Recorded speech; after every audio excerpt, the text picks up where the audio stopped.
Queridos, de volta estamos para mais uma vez estarmos compartilhando a palavra do Senhor nesta boa oportunidade, como sempre dizemos, e realmente não é redundância, mas sempre é uma boa oportunidade estarmos compartilhando a palavra do Senhor. Quero ler um texto da palavra de Deus em Atos dos Apóstolos, capítulo de número 11, versículo de número 26. Acompanhe aí em sua Bíblia. Diz assim: E sucedeu que todo um ano se reuniram naquela igreja e ensinaram muita gente. E em Antioquia foram os discípulos pela primeira vez chamados cristãos. Amém? Deus aplique a sua palavra bendita ao nosso coração. Eu quero falar nesta oportunidade, queridos, sobre a identidade do cristão, a verdadeira identidade do cristão. Qual tem sido a sua identidade? Você tem, como cristão, sido reconhecido como tal? Você, como cristão que tem feito a diferença onde você está? Então, esta é a pergunta. Quando os crentes se reuniam, olha só, naquela igreja, então ensinaram muita gente. E em Antioquia, então, os discípulos, pela primeira vez, foram chamados de cristãos. As pessoas identificaram aqueles que eram separados do Senhor. As pessoas de fora identificaram que eles eram parecidos com aquele a quem eles adoravam, a Jesus, a Cristo. Por isso foram chamados de cristãos, não é? O que nos dá um entendimento aí de pequenos cristos, imitadores de Cristo. Então observe, queridos, que a nossa identidade, mais do que nunca, tem que de fato ser parecida, ser igual ao de Cristo. O próprio Jesus, ele nos deixou claro isto, que nós deveríamos ser imitadores dele. O apóstolo Paulo também, nos seus ensinos, principalmente falando aos crentes em Éfeso, ele disse isso com muita propriedade. Sede, pois, meus imitadores, como eu sou de Cristo. Então, queridos, ele imitava a Cristo, o apóstolo Paulo. Nós também precisamos imitar a Cristo, cumprindo, fazendo a sua vontade. Então a pergunta é: qual tem sido a minha identidade como cristão? Como servo do Senhor? Eu tenho feito de fato valido a pena ser um servo de Deus, fazer a sua vontade, andar conforme aquilo que Ele planejou para mim? Eu quero fazer aqui alguns apontamentos. Como identificar o verdadeiro cristão? O verdadeiro cristão, ele é uma nova criatura. E isto precisa ser nítido na vida dele. O apóstolo Paulo, falando isso aos crentes em Corinto, ele diz, então, que nós deveríamos ser novas criaturas. As coisas velhas ficaram para trás, eis que tudo se faz novo.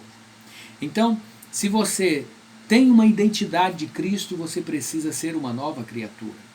Você precisa cumprir a vontade do Senhor efetivamente. Segundo, o verdadeiro cristão, ele vive em verdadeira liberdade. E o próprio Jesus deixou isso em João capítulo de número 8. E conhecereis a verdade, e a verdade vos libertará. Se, pois, o Filho vos libertar, verdadeiramente sereis livres. Então isso é fato. Então esta deve ser uma característica. Você é livre. Você sabe dizer não ao pecado porque você é livre para escolher entre o bem e o mal. Isso é liberdade. E o verdadeiro cristão que tem a identidade de Cristo, ele faz isto. Ele vive assim. Terceiro, o verdadeiro cristão, ele não se conforma com este mundo. Romanos capítulo de número 12, 2. Não podemos nos conformar com este mundo, como sempre temos dito, não podemos nos encaixar a este mundo, mas transformar a nossa vida pela renovação que há em nossa mente, para que então possamos experimentar qual seja a boa, perfeita e agradável vontade do Senhor. Você é chamado de cristão e você precisa fazer jus ao nome. Isto é muito sério. Isto é muito sério. Por exemplo, quando uma pessoa bêbada passa na rua, qual é a identificação que se tem dele? Ali, vai ali um cachaceiro, não é? Vai ali um beberrão. Mas quando você estiver passando, alguém deve parar e dizer, ali vai um servo do Senhor.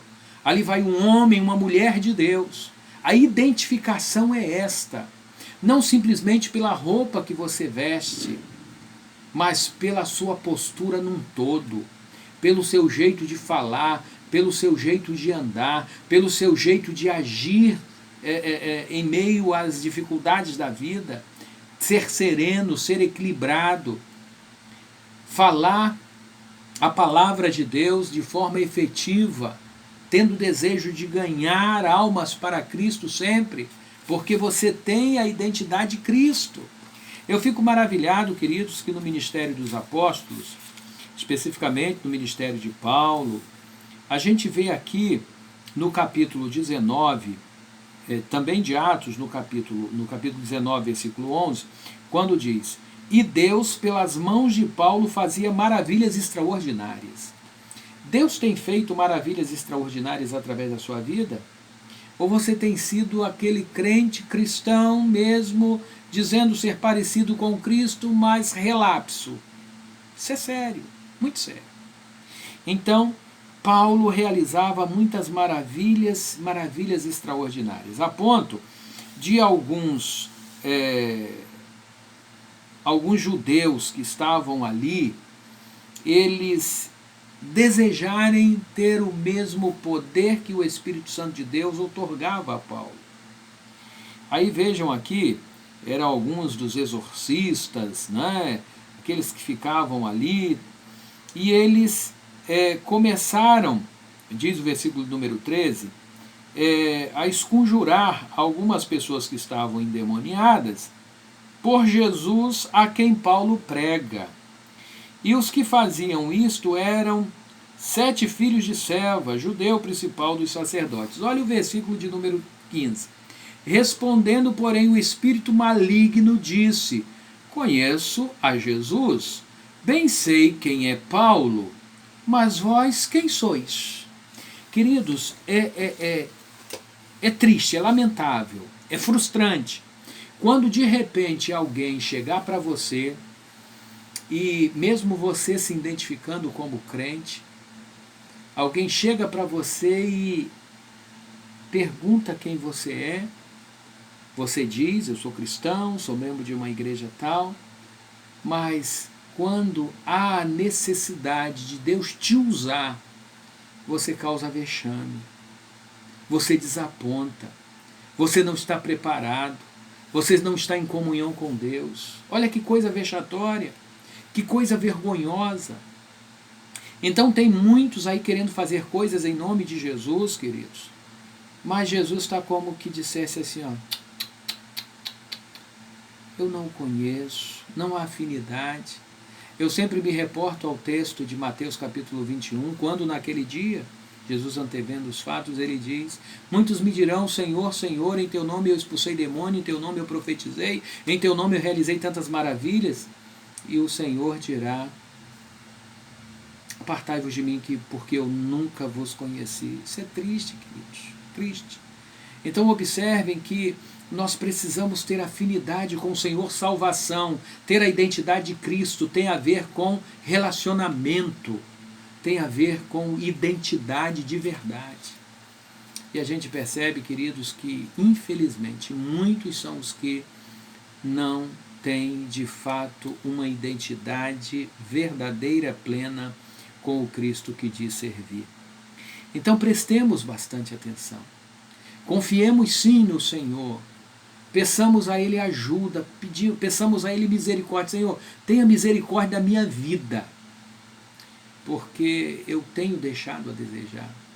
Alguns momentos eu perco até a oportunidade porque eu tenho dificuldades, eu tenho receio, pode ser que eu não me saia bem, e o diabo com isso, queridos, vai ganhando terreno.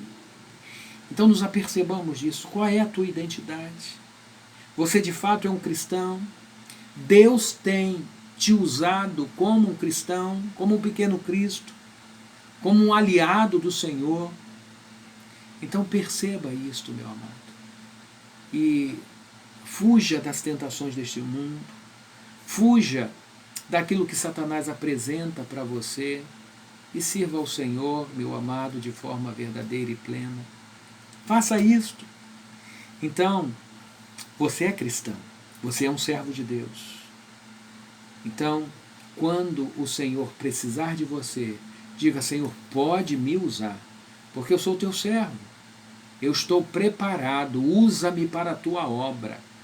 Se você não está preparado, meu amado, se prepare para servir ao Senhor, que é um privilégio tão grande, tão grande. Amém? Vamos orar? Vamos conversar com o Pai? Querido Deus e Pai amado, nosso Deus de amor, de graça e de misericórdia, na Tua presença, ó Deus, nós estamos mais uma vez e Te louvamos e Te glorificamos. Pedimos ao Senhor, ó Deus, que o Senhor venha cuidar da nossa vida, que tenhamos de fato uma identidade que faça jus, ó Deus, à fé que abraçamos, ao Deus que escolhemos servir, ao Senhor e Salvador Jesus Cristo que se fez sacrifício por nós. Ó Deus, perdoa os meus pecados, perdoa, ó Deus, os nossos pecados, nos faça crescer, ó Deus, na Tua graça. Livra-nos, ó Deus, deste mundo tão difícil. Ó Deus, guarda a nossa entrada, a nossa saída, em nome de Jesus. Ó Deus, continua abençoando a Tua igreja, a primeira igreja batista em Sacramento, e que possamos juntos, ó Deus, mesmo distantes do congregar, mas que estejamos, ó Deus, unidos pela fé no Senhor Jesus. Muito obrigado, ó Deus, pelo Teu amor. Cuida de nós. Em nome de Cristo oramos. Amém. Queridos, mais uma vez estamos aqui então para compartilhar esta palavra, que esta palavra encontre lugar no teu coração, que você possa compartilhar ela para um amigo seu, para um vizinho. Faça isto, compartilhe, se ela edificou, se ela abençoou a tua vida. Meus irmãos da Igreja Batista em Sacramento, continuemos firmes. Nós somos cristãos, somos servos do Senhor. Então, façamos valer a pena o amor do Senhor, o sacrifício do Senhor. Que Deus nos abençoe em nome de Cristo. Até o próximo encontro, tá bom? Fiquem todos na paz e vamos estar resignados, vamos estar pacientes, porque teremos experiências grandes com o Senhor. Amém? Que Deus a todos abençoe. Em nome de Jesus, eu abençoo a sua vida, meu amado. Fique na paz.